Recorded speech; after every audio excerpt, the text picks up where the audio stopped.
Welcome to the local campaign, and thank you for joining us. Today's debate is in the riding of Nepean. In just a moment, we are going to meet the 6 candidates who are participating in today's debate. But before we do that, I'm just going to quickly explain the rules for the debate today. Each of the candidates will provide an opening statement of 1 minute. The order for those opening statements was drawn at random before we started our telecast. Then we're going to move into a series of debates about the issues in this Ontario election campaign, including some that directly affect the riding of Nepean. As we start a discussion about each issue, I'm going to direct a question to one of the candidates. That candidate will have 45 seconds to respond to that question, and then we'll open it up to all the candidates for several minutes of debate on that particular topic. Then once that debate is finished, we'll go back to the candidate to whom I directed the question, and he or she will have another 30 seconds to wrap up on that subject. We'll move through a number of different debate topics that way, and then we'll finish with some closing statements. Once again, each candidate will have 60 seconds to address the voters of Nepean, and the order for that will be the opposite order of the opening statements. Let's meet the candidates who are running in the riding of Nepean. First of all, the NDP candidate is Zaf Ansari. The Libertarian candidate is Mark Snow. Representing the Liberal Party is Levena Shrivastav. The Progressive Conservative candidate is Lisa Mcleod. James O'Grady is the Green Party candidate. And for the none of the above party, Raphael Lewis. Welcome to all of you. Thank you for participating in the debate today. We're going to start with the opening statements. Zaf Ansari, you're first. Go ahead. Hello friends, my name is Zaf Ansari and I'm proud to be the NDP candidate for Nepean. I work as an IT entrepreneur for federal government clients and I'm a computer science graduate from University of Ottawa. I live in Barhaven with my wife who is an early childhood educator. I am the father of 4 children and I understand the needs of working families. I am committed to the NDP goals of affordable childcare and greater investment in education. Like many Ontarians, I am concerned about what the Liberals have done with the Hydro One as with our public health system. I support the NDP's platform to cut utility bills by 30% and to put Hydro One back into public hands. So to end hallway medicine and to support universal pharmacare and dental care. Finally, I am worried that if Doug Ford becomes premier, he will cut our most important public services. That is why I hope you vote for me. Okay. So that we can bring change for the better to Nepean and to Ontario. Thank you, Zaf Ansari. Let's turn now to the Libertarian candidate, Mark Snow. Go ahead, you have 1 minute. Hello, my name is Mark Snow and I'm your Libertarian candidate for Nepean. I'm here today to talk to you about power, choice and control and who controls and owns your government services. Under the current parties that are out there now, all of the power and control of the government, it rations your services. Libertarians believe that you, the people of Nepean and Ontario, should have power and control over your services. What that means is that we want to give you the funding to make choices with and for your government services. I'm a 30-year veteran of the Canadian Army. This is my first election. I'm out there trying to communicate to the people and have them understand that we are there. We're not going to take away any services, as my opponents will say. We want to enhance it by giving people control of the funding to allow them to make choices. That makes the politician and the bureaucrat not required in that sense. They won't be able to dangle it as an election gift to you. Thank you. All right, thank you. Next up is the Liberal Party candidate, Levena Shrivastav. Go ahead.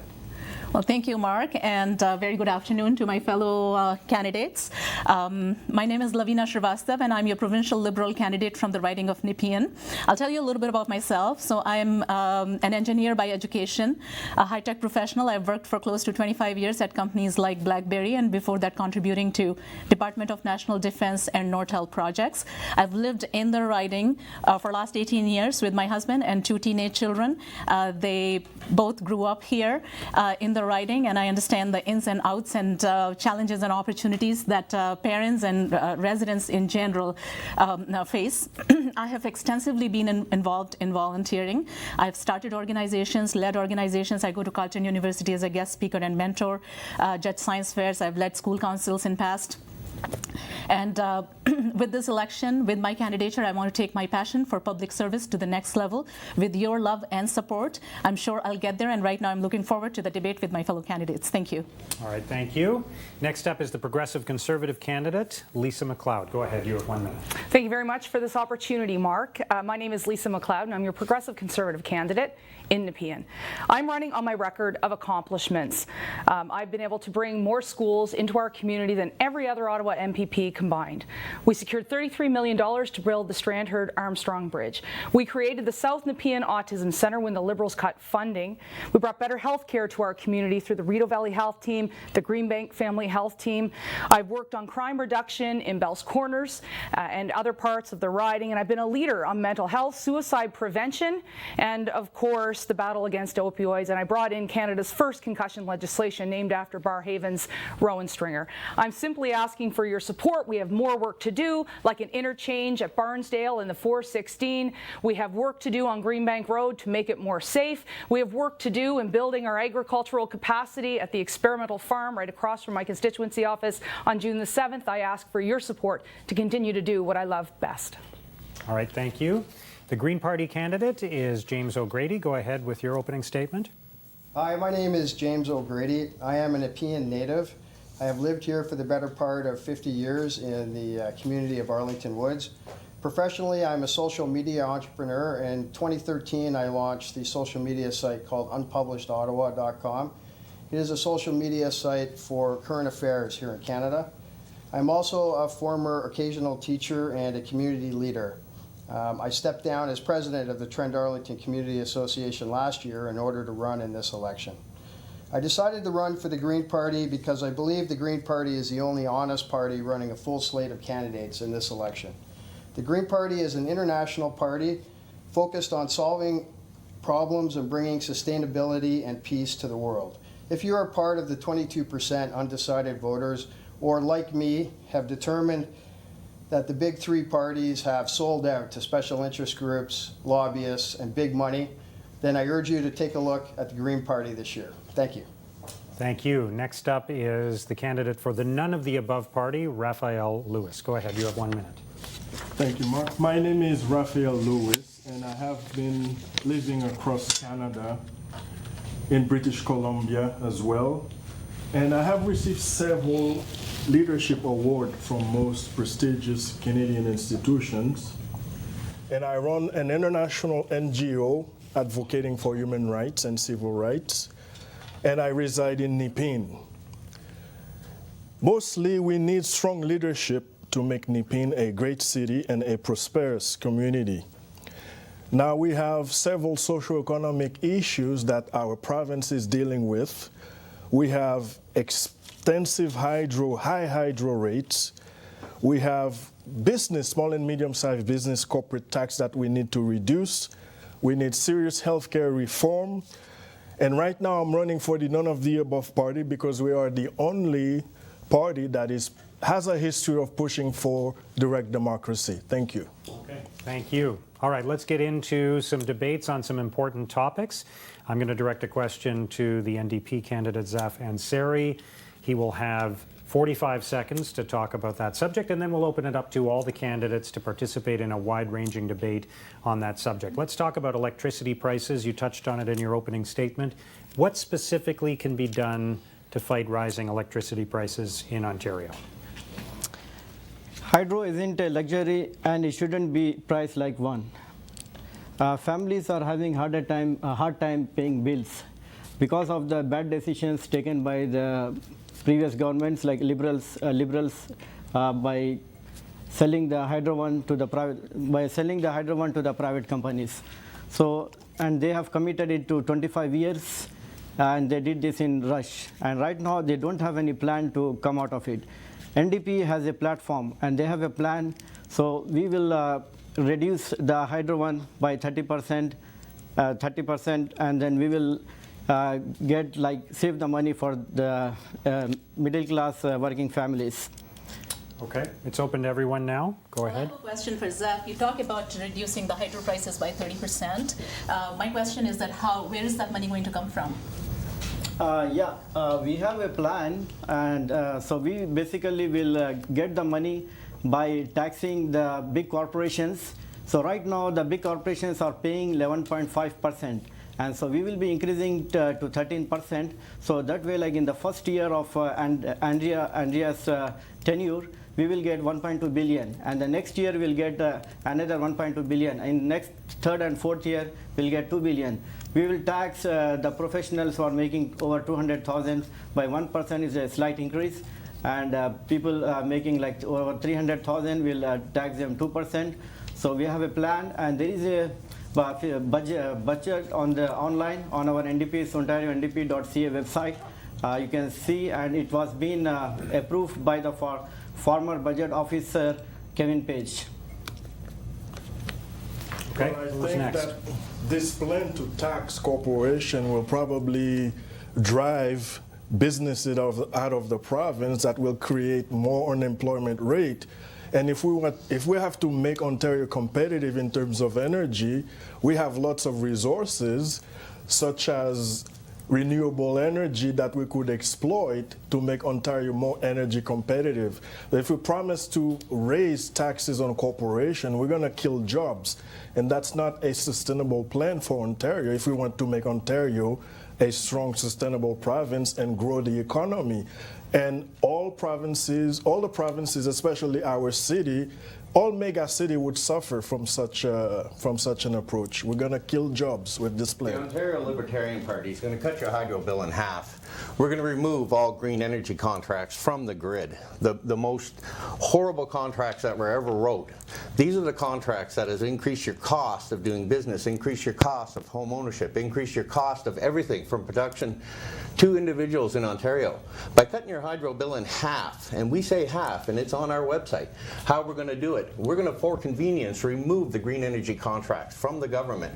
It's a legal term that we can use to remove that particular program that hurts the green energy contract. We're going to remove the carbon taxation from your tax bill, or from your hydro bill.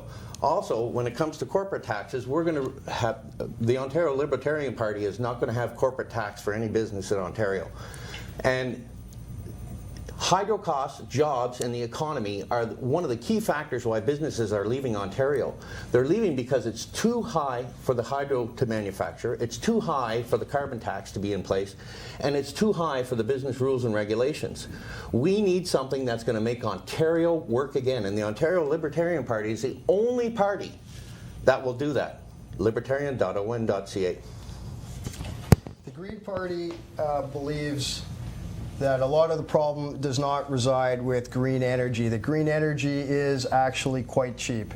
Really, it's free. All you need to do is harness it, and that's where the new technology is coming in.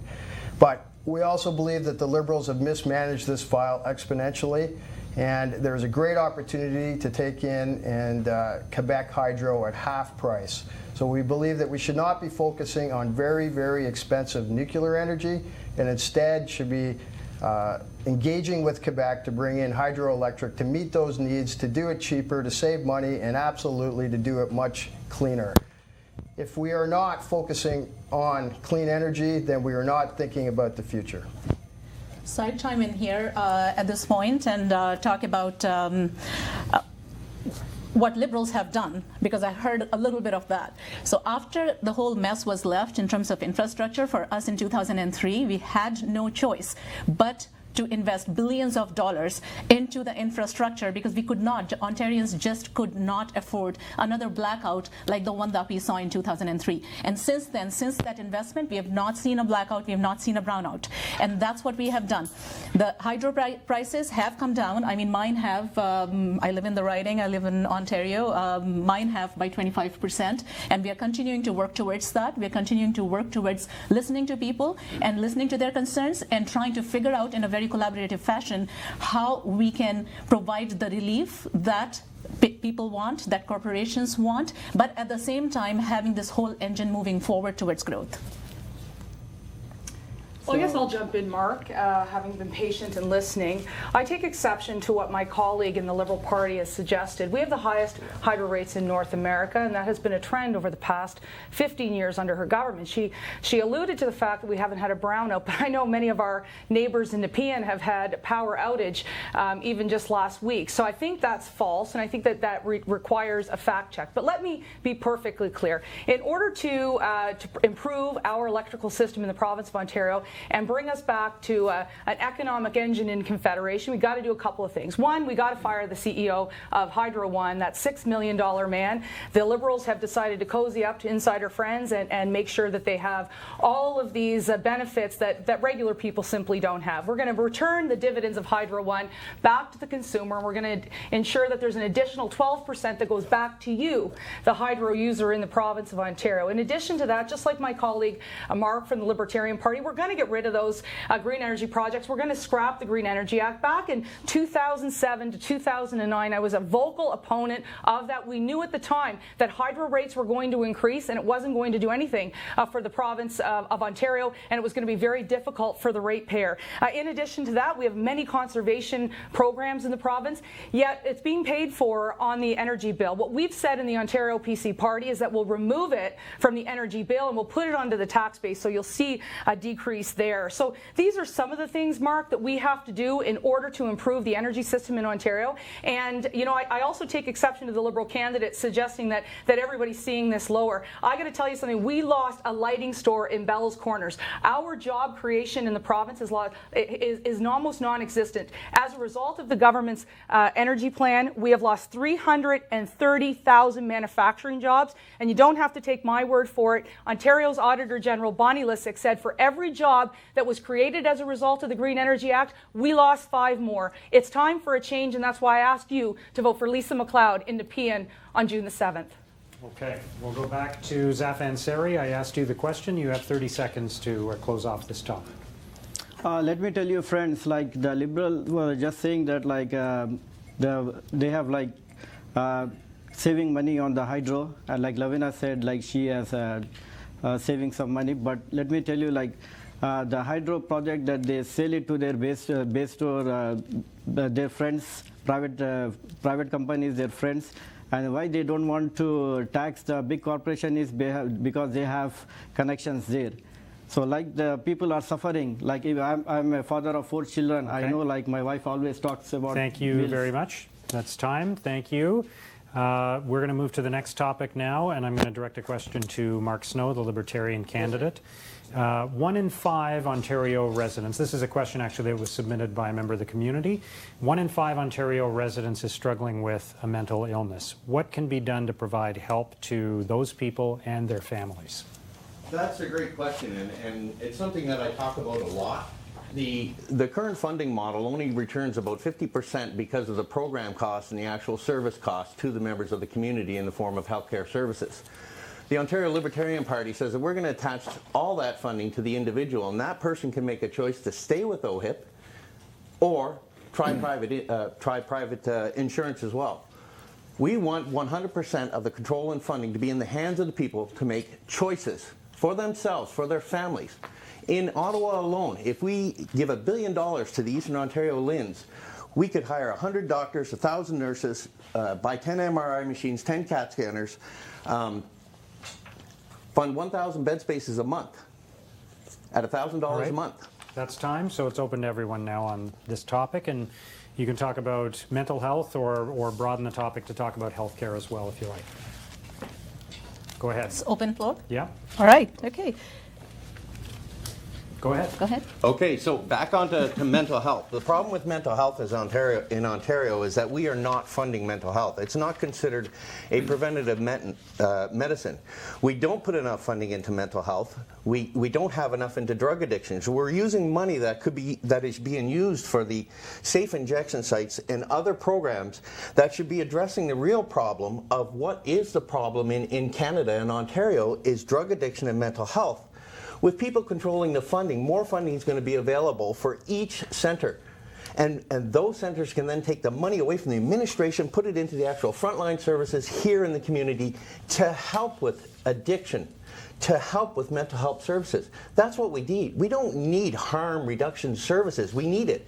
But we need to fund the problem with mental health and drug addiction. And the only way that we can do that is if the people control the funds, have 100% of those funds directed to the Eastern Ontario LHINs so that they can hire the doctors. This program that they have cut everything. There's no money left. They grew the public service in the Ministry of Health from $113,000 to $386,000 over their term. That's direct money that takes from the people. That's why we have wait times. That's why we have hallway medicine, as Doug Ford says. And the only way we're going to solve it is the people own the money. So, the Liberals have 15 years to deliver the mental health care, but instead they choose to make cuts in hospitals and squeeze the services. And Ford's deep cuts will mean even longer waits for care and services that are stretched even thinner.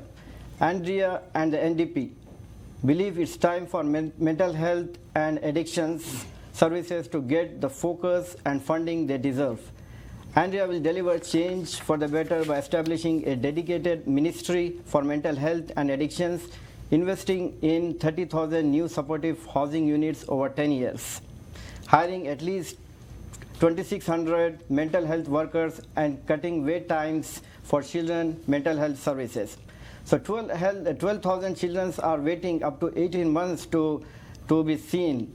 Wait times for counseling and therapy can be long in 2016. Children's Mental Health Ontario said that children and youth in urgent need of mental health care are waiting up to 1.5 years for treatment in some parts. The number of children and youth on list for children mental health is also on the rise, with nearly 12,000 kids waiting for long-term treatment. Currently, more than 120,000 children and youth across Ontario are being treated for mental illness. Ontario has turned its back on children and youth in desperate need of mental health services. Unacceptable wait times. Okay, I'm going to jump in just again because we're running out of time and there are other candidates who want to get in. So go ahead. I'm ready to. Okay, go ahead, Rafael. Yes, I was going to say that most importantly, we need to have a serious government policy to have serious healthcare reform, because there's lots of illness that can be prevented, and we have various health community practitioners that are not included in the mainstream Ontario healthcare system, such as the integrative medicine communities. And those can prevent a lot of illness that could reduce the number of people in the emergency rooms, that can also reduce numbers of people in looking out for hospital bed, that could reduce significantly the cost of healthcare on taxpayers. And at the same time, we need government policy to reopen all of our mental health institutions that they closed down. Hear, hear. And leaving people on the streets, and we know all the other consequences. So those are the main priorities. We need government to activate those kind of policy where we can reduce the healthcare burden with healthcare reform. So I find it rather interesting that my colleagues here, they're all talking about we need to do this, we need to do this, and even on the last question and on this one, I'm going to talk about what we have done and what we have plans to do already, right? Our government has made an unprecedented investment of $2.1 billion to deliver more accessible and better integrated mental health care. We have plans that would help thousands of students, thousands of youth who are in need of mental health. We are committed to mental health. Like, we have actually our investments, our planned investments, and our in the budget already, that unfortunately was voted against by one certain person on the panel here, includes this investment. So I really find it amusing that we are standing here talking about it and bashing the Liberal government. Do you know what I find amusing? Here's what I'll tell you. For 14 years, the Ontario Liberal Party has ignored mental health. We've had a crisis in mental health and addictions. In addition to that, we have the highest wait list service for youth mental health over 18 months in some locations. I have actively worked as an outspoken mental health and addictions advocate for a number of years, including advocating for health services in our own community. I brought forward with Yasser Nafi a suicide prevention plan for the City of Ottawa. For more than 9 months, I requested the Liberals decide to put forward a task force on opioid crisis. It took them 9 months in order to listen to me. I started talking about the fentanyl crisis back in 2012 and was able to work with the Royal to bring forward an opioid resource center at the Royal. So I think it's by far the most amusing thing that the Liberals, who after 15 years decided to do nothing, and you don't again have to take my word for it, you can listen to people like Kimberly Moran, who's with Children's Mental Health Ontario, or you can listen to the Auditor General, who has chronicled this. So we'll put forward a $1.9 billion plan enduring that. Here, how do you explain your leaders? How do you explain your leaders' take on closing down the safe injection sites? You talked about the drug abuse. Do we not need safe injection sites to allow time for the drug addicts? Well, of course you do. I'll let this go another 30 seconds, and then we're going to have to wrap up. Let me be perfectly clear. The Liberals have decided not to take this crisis seriously. I've been on the front lines of this as an outspoken mental health and addictions advocate. I've worked with the families. I was in February of last year with We the Parents speaking to children as early as 10 years old starting to do drugs. This is a government that has been in power for 15 years. And if you don't want to take my word for it, go to Hansard and you can see the amount of times I've spoken out about mental health and addictions. And I can tell you, my colleague Mark, you're very well aware of the stand that I took 2 years ago last May in talking about my own challenges. So I've seen firsthand the destruction of this Liberal government in our hospitals. Thank you, everyone. I directed the question to you, Mark Snow. You get the final 30 seconds on this topic.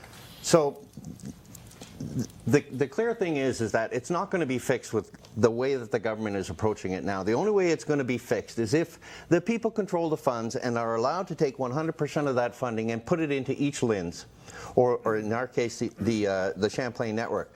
With that, they will have twice the money that they have right now, and we will be able to afford to have those services that are been cut, removed, doctors, nurses, floors closed. Give the money back to the people. Let them make choices. Okay, thank you. Thank you, everyone, for participating in that discussion. We'll move to our next question now on the subject of ethics and accountability, and I'll direct it to Levena Shrivastav, who is the Liberal candidate in Nepean. After scandals like the deleted emails fiasco, which led to the conviction of the Chief of Staff of the former Premier, why should voters in Ontario trust your party with another term? Absolutely. I will answer that question. First of all, let's acknowledge the fact that what you're referring to, Mark, here, with all due respect, is the former Chief of Staff of a former Premier, right? What I'm running for Kathleen Wynne's Ontario Liberal Party. I'm running under the leadership of Kathleen Wynne. Absolutely, 100%. If anything, I've always been very clear on this right from the start of my campaign. If there is anything that has been done incorrectly, wrongly, it needs to be investigated, it needs to go through the due course of process, and it needs to be rectified. But one incident that happens does not mean that the whole government is corrupt or there's no accountability of any kind. Let's open it up to everyone now on the subject of ethics and accountability. eHealth Orange, one of 12 or 13 different scandals that has plagued this government, each of them costing $1 billion. Accountability in government only works if the people have a democratic power to recall that. The Ontario Libertarian Party will enact recall legislation that the people, no party whip votes in the Ontario Libertarian Party. The party people, the members, the candidates will vote with each riding and what the riding says. Direct democracy believes in direct democracy. Recall legislation. These are important things to stop what's going on in Ontario politics in regards to corruption. The governments that are doing this now are just, it's terrible what I've seen happen to my province in the last 30 years. With recall legislation, we are also going to open a Garmery-style commission that's going to investigate all of the e-health, all of the different types of corruption that has gone on, sort of like the Garmery Commission in Quebec. Thank you. The Green Party believes that you cannot have accountability without transparency, and there has been no accountability. It's unbelievable. I find that the Liberal Party has actually committed a crime. Can you imagine a government committing a crime? I think we need to open up everything. After 15 years, the books need to be looked at, and transparency is the key way to do it. And the Green Party, one of our key values is participatory democracy, and so we will open up the books and allow the public to take a look at it and engage you and ask you to help us find the holes and to come up together with a plan to help create an honest government. And of course, we also believe that can't start without proportional representation. False majorities are a plague on our country, on this province. You can't have a party in power that does not hold 50% of the popular vote.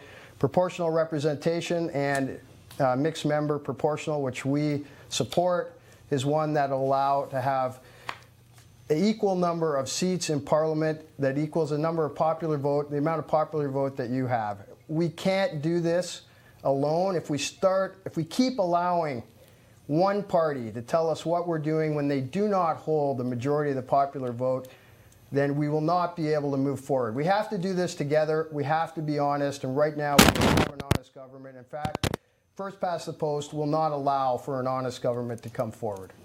And this is Yeah, where I feel the government is not honest.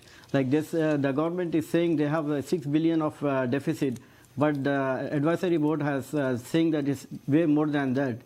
And when they came in 2003, the deficit was 138 billion. Now, like in 15 years, they bring it to 350 billion.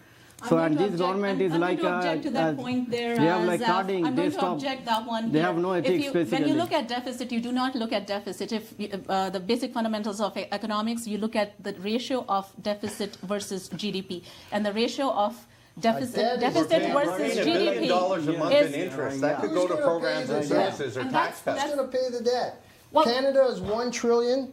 Okay, Ontario is $340 billion. Well, it's our How? debt. We Who's will going to pay that? We will The pay it. population coming after the baby boom is much smaller. Okay, it's much smaller. If you want It to talk does about not that, I have- absolutely does can not talk have about the that. economic Yes, power it is our to debt. pay that It is off. our debt, James, Okay, and the we Green will have Party to pay believes it. in But balanced we need to budgets. have a We will plan to not be able to run- pay for it. We will not Right, and run we a have a deficit. plan to pay one for at a it. time, We will please. not run an intentional deficit. The Green Party believes in balanced budgets and proper fiscal management. Levena, You have say- not done that. You say that it is our debt. It is our children's debt. It is the taxation that you have to increase to pay for that. Not All necessarily. that interest comes out of our pockets, out of our Not necessarily. services. Let me talk about that. It Look- takes away from the people of Ontario, and nobody under your government has tried to control it. Well, let me talk about that then. So what you're talking about is that the only way to pay the debt is to increase the taxes. I disagree. That's what you did. I disagree. No, that was for a very different reason. There are two ways you can pay the debt. There are two ways. There are two ways you can increase the revenue. You can either increase the tax, or you can increase the base, the very base from where you get the taxes. Now, all the things that the Liberal government has done, that is free tuition, that is OHIP plus, Debt. that is Debt. childcare. If I may finish, please. All of those things, they're not to be looked in isolation. They are to be looked as part of the same story. And the story gonna is that borrow if you're $8 looking billion for more a year if to you're do looking it. for economic growth, if you're looking to invest in economic growth, which is increasing the base from where the taxes are going to come from, we have to make sure that we invest in industry. We have to make sure that we have the workforce ready to go and work Okay. there You've had once we the have that job. industry, We only right? have a little bit of time Lisa left. said, Excuse me, Well- everyone. We only have a little bit of time left. Lisa Mcleod, I'll let you have some of that time, and I think Zaf Ansari, you still had. Thanks very much, Mark. I was quite amused. I mean, this is the Liberal government under Kathleen Wynne. She was the campaign co-chair under the $1.2 billion canceled gas plants. She signed the memorandum of understanding. There are no light years between Dalton McGuinty and Kathleen Wynne. I was there. I watched it. In fact, they're a Liberal government that brought in record-keeping rules and then broke them. They had at one point up to 5 OPP investigations into their actions. They stripped the Auditor General of reviewing their partisan advertising. That's what the Liberal government is. That's not what the Liberal candidate wants you to hear. And I want to touch on the debt and the deficit for 1 second. As a result of this budget, you're getting $2.2 billion in new taxes over the next couple of years, thanks to these Liberals. And in addition to that, let me point out that every child today born at the Queensway Carlton, has $26,000 of debt attached to their back. The Liberal candidate may say that everybody can pay for it, but a family of 4 now owes over $100,000 as their share of the Ontario debt. It's irresponsible and it's reckless. All right, Raphael Lewis. I want to say one quick last thing. Very quick, please. I want to say one quick thing is when you look at the Auditor General report and the Liberal Party record, they don't match. And when we're looking for government accountability and transparency, I don't think that there should be any mismatch between the Auditor General's report and the numbers of the party. All right, I directed the question to you, Levena Shrivastav. You get the final 30 seconds on this. Yeah, Go ahead. absolutely. So I heard arguments from my colleagues here, and there were a few words that were thrown as part of that conversation, and there were scandals and investigations, and we should not be measuring the performance by the number of investigations. I mean, we can have an investigation. We can have an investigation started against anyone. What we measure the performance with is what is the end result of that investigation, right? You shouldn't have one in the first place. Never. It's just a closing statement. Okay, all right. It's okay. We are going to stop there and Right. move on to the next topic. I'm going to direct a question now to Progressive Conservative candidate Lisa Mcleod. Our subject is jobs in the economy, which we touched on a little bit already, but we'll talk more about it in this section. And I'm going to start with a direct question about something that came up in the debate in Northern Ontario last week, which is what specifically did your leader, Doug Ford, mean when he said we should take care of our own first in Ontario? Well, thanks for the question, Mark. Ontario lost 330,000 manufacturing jobs as a result of this Liberal government. We lost another 51,000 jobs in the month of January alone as a result of some of their Labour policies. We've got to get Ontario back on track. I remember when I first moved here from Nova Scotia, there were job postings everywhere on Elgin Street and throughout the city of Ottawa. That's not happening now. We're not the economic engine we once were, and we need to bring those jobs back, including at the Ring of Fire, including right here in Barrhaven and in Bell's Corners and other parts of Nepean. And a part of that, a good way to do that is by reducing the corporate taxes from 11.5% to 10.5%. It's making sure we scrap the cap and trade or the carbon tax, and it's making sure that we have more affordable energy prices. And I'm looking forward to a Doug Ford government where we're open for business. Okay, it's open to everyone now. Go ahead. The Ontario Libertarian Party has a 4-step plan that we're going to use to fix the problem with jobs in Ontario, and that problem is manufacturing costs, both in labor, regulations, hydro, and also the carbon tax. All 4 of these working against anybody wanting to come here and invest in Ontario. The Ontario Libertarian Party is going to cut your hydro bill in half, remove the carbon tax, remove corporate taxation from businesses. With that, people will want to come to Ontario and invest. Businesses will want to come here and set up. Jobs will be created. Government doesn't create jobs unless it's for its own self. And what's going to happen is confidence will come back in Ontario with our plan, allow a lot of jobs to be made and grown, including through the north. The cost of that production for individuals and businesses will go down. Small businesses drive this province. I would like to interject here. The question was not about economy at all. The question was about taking care of your own first. Lisa, I really want to know, are we here to create 2 classes of Ontario, Class 1 Ontario and Class 2 Ontario, and which class would you put me in? Because that was the question. The question was really not about job creation. The question was really not about that. And that is a topic that is of immense importance to me and immense importance to a lot of our riding residents. So as you know, Mark, I arrived here 20 years ago from Nova Scotia, a small town of 10,000 people. Ontario used to be the land of opportunities where people could come from all over Canada, different parts of this country as well as around the world, and they could get a job. They could raise a family, they could buy a home, they could buy a car, and they could comfortably retire. That's no longer the case in Kathleen Wynne's Ontario. In fact, it's harder for people to secure a job today, and a long-term job at that. I'll reiterate, we've lost 330,000 manufacturing jobs in the province of Ontario, and we have lost 51,000. Well, you know what? You're playing fast and loose with all your facts here today, Levena, and I appreciate it must not be very easy to have to be the standard bearer for the Ontario Liberal Party.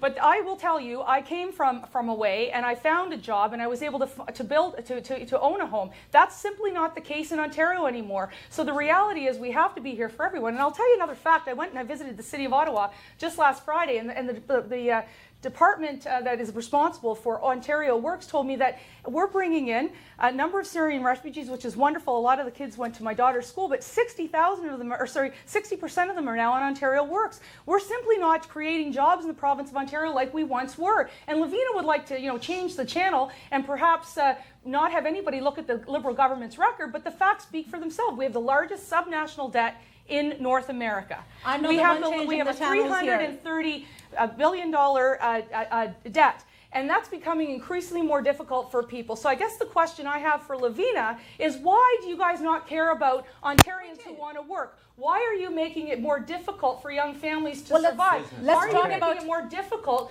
for All right. people to access Well, childcare? exactly. Let's- So now let's talk let's about let some other facts, people- because you do want to talk about jobs, and I want to talk about the different classes that Mr. Ford wants to create. And let me tell you one thing. No, that's you're not what gonna Ontarians continue to want. spin. You're gonna That's continue to really spin. no. Okay. I'm not. Yes, I'm you not. are. Okay, But let's talk about okay. facts. All right, Since you want to talk about Stop everyone, please. Okay, Levena, go ahead, and then we'll turn to some of the other people on the panel. But right now, it's Levena's turn. Since Ms. Mcleod does not want to address the original question here of one of our own, or taking care of our own, and insistently wants to talk about economy, and insistently wants to talk about jobs, I would like to put out some figures here, some facts here. We have created nearly 820,000 new jobs since recession, and nearly 400,000 jobs have been created under Kathleen Wynne's leadership. Our unemployment rate is at a record low in last 17 years. And I do not know why everyone's harping on manufacturing jobs. Well, the industry has changed. There are, if you look globally, there are in the whole world, there are more service jobs than there are manufacturing jobs proportion-wise from what used to be 20 years ago. And now, if you want to live 20 years ago, well, that's fine. And actually, that's exactly what you're trying to do. Not 20, not 40, not 60, but 80 years ago. You want to take us 80 years back by that comment of yours. I'm going to jump in because other people want to have a word. So, Zaf Ansari, go ahead. Let me tell you, Levena is trying to defend the Liberal government, her failed policies. We gave them like 15 years. So manufacturing jobs build Ontario's middle class. These are good jobs that you can raise a family on. But the Liberal government sat on the sidelines for more than 15 years, while more than 300,000 manufacturing jobs left this province, and Doug Ford has no plan to bring them back. The NDP will build on our regional strength, be it in mining innovation in Sudbury, information technology in Toronto-Waterloo corridor, or advanced manufacturing in Windsor. Our cluster strategy will foster innovation in all regions. I want to give the other candidates an opportunity to speak. First, James O'Grady. I'm going to give you about 30 seconds, and then Raphael Lewis, 30 seconds. James O'Grady, go ahead. Thank you, Mark. The Green Party doesn't believe in creating divisions between people. We want to work collaboratively with everyone, and we want to bring forward a province that allows people to feel comfortable in here, living here, and working here.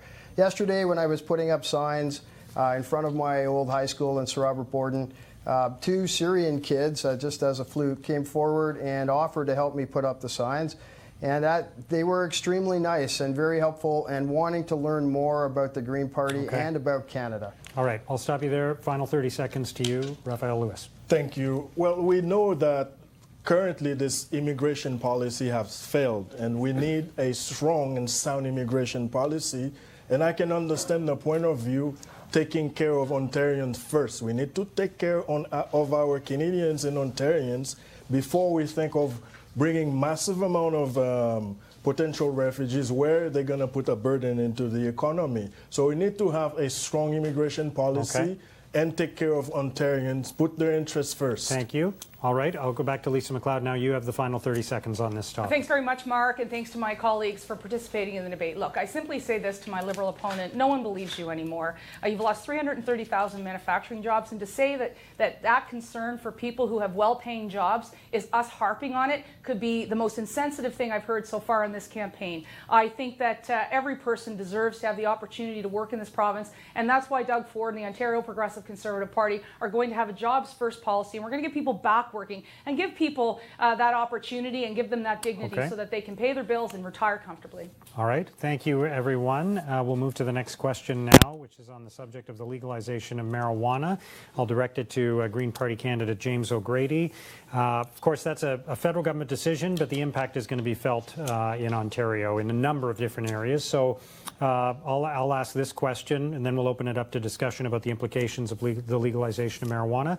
But would you allow private companies to sell marijuana in Ontario? Yes, absolutely. So the Green Party in Ontario is a big small business party, and we want to be able to allow small business to participate in the legalization of marijuana. If you did not know this is a Green Party policy that the Liberals stole, one of many, but this has been our policy for at least a couple of decades, long before I joined the party. It is something now that it's coming forward that many people need for self-medication. They've been doing it on the side. They haven't been necessarily getting their medical marijuana license, but the Green Party believes that the Liberals have now allowed the black market to coexist with the legal framework. We would not allow that to happen and would bring the black market back in, so these people will be decriminalized and will have jobs and an opportunity to participate in our society. It's open to everyone now? The Ontario Libertarian Party believes in free markets. MCBO, LCBO, beer stores are all government monopolies that are run by the government for the purpose of taxation. If you want to have private business and growth in Ontario, what we need to do is free those markets and then allow marijuana to be sold in a free market capacity. We will also remove the LCBO's monopoly on the ability to sell booze and the beer store's ability. We will free up that market and allow it to be private business, run those organizations as well. Thank you. Okay, who else wants to talk about? Go ahead. Just a fact, Mark, beer and wine are going to be permitted to be sold in convenience stores, just so you know. Okay, that has already been done. We want everybody so just to be wanted able to to correct have the facts. Just wanted to correct the facts there. Yeah, we want everybody to be able to have an opportunity to start a business selling either one of those products, plain and simple. Just factual, sticking to the Okay. facts.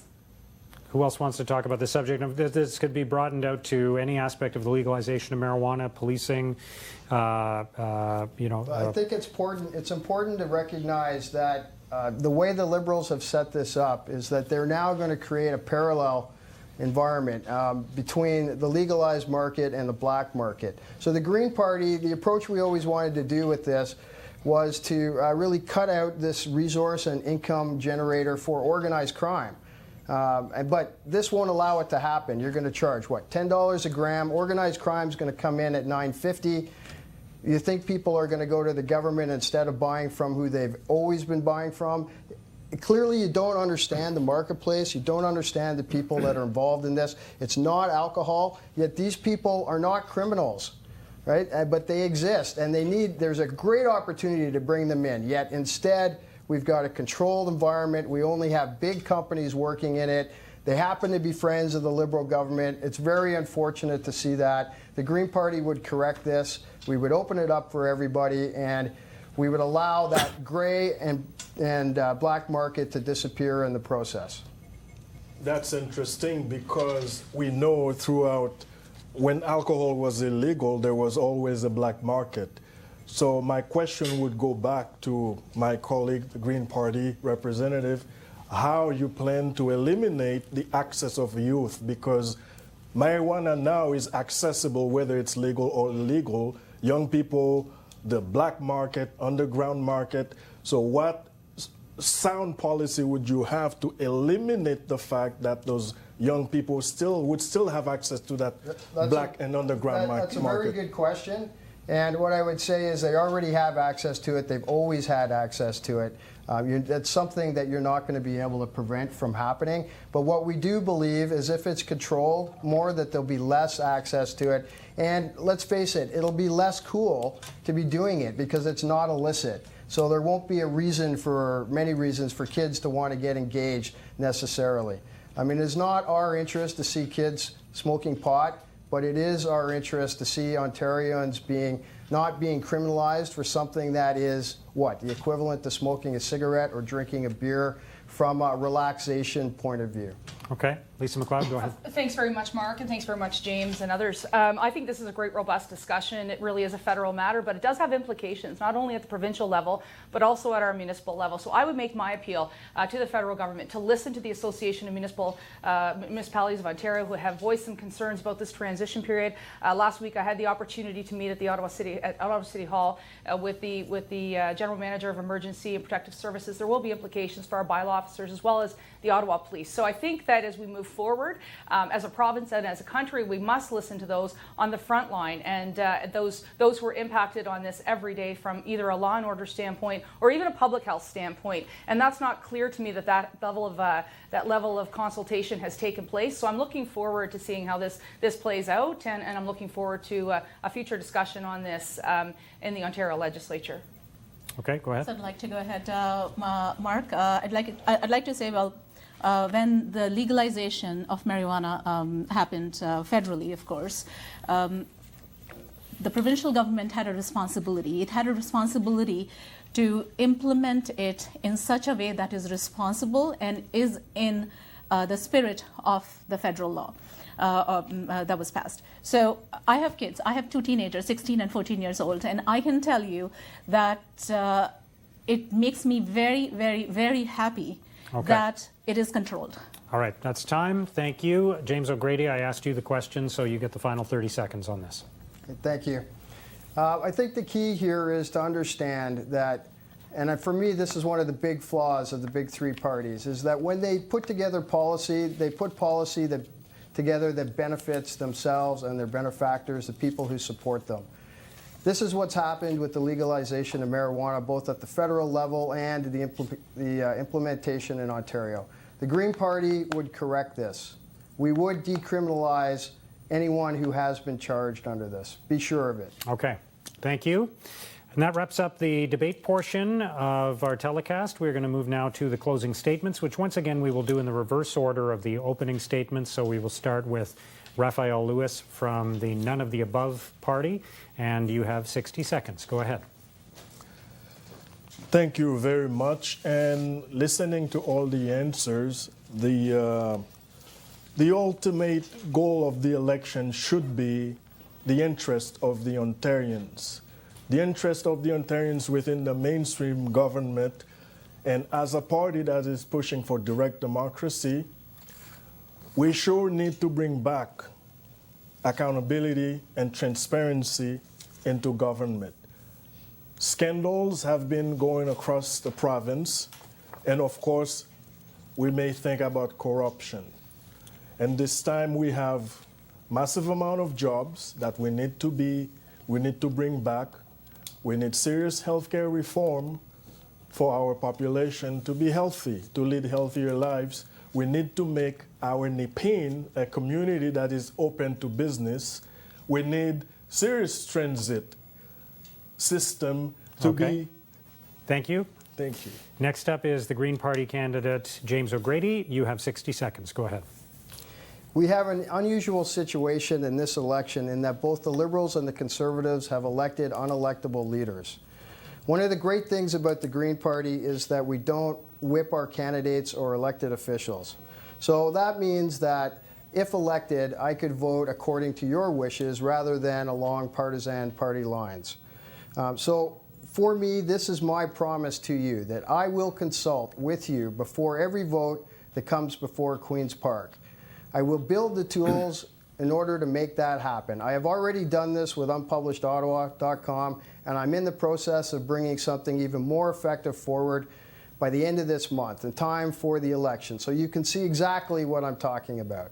We have an opportunity here in Nepean to work together to solve our problems. I can help you do it, and I hope that you will vote Green, James O'Grady, on June 7th. Thank you. All right, thank you.